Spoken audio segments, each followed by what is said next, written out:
What if I told you a single insult sparked a war that lasted 116 years and cost 3 million lives? All because two royal cousins were locked in history's most dangerous Game of Thrones.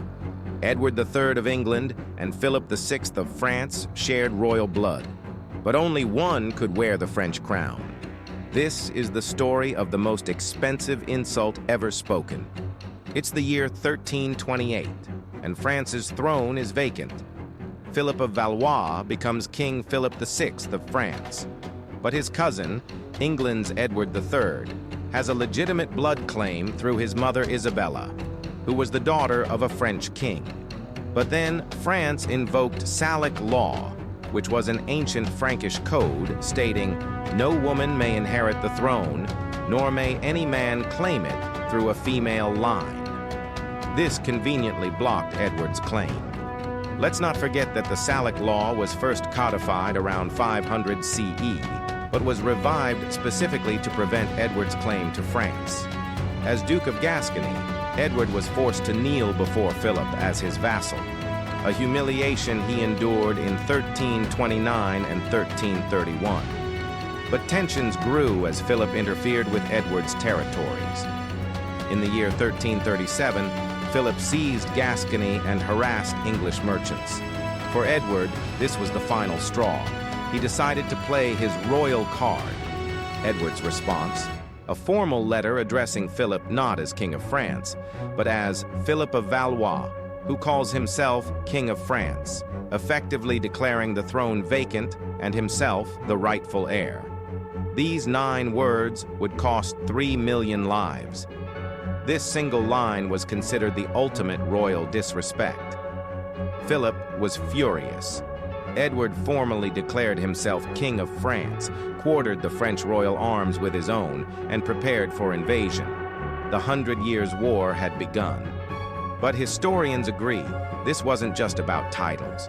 Control of Gascony's wine trade, English wool exports to Flanders, Channel shipping rights. The insult merely ignited deeper economic and territorial disputes. At the time, England's wool trade with Flanders was worth over £100,000 annually, equivalent to tens of millions today. By August 26, 1346, at Crécy, French knights charged into a storm of English arrows.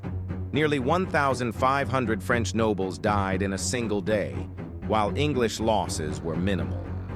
Medieval warfare changed forever.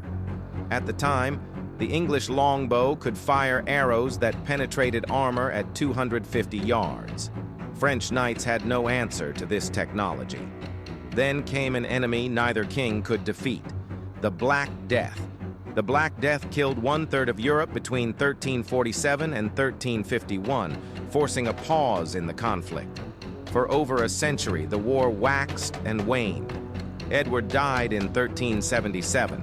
Philip had died in 1350. Their heirs continued the fight through 5 generations of kings.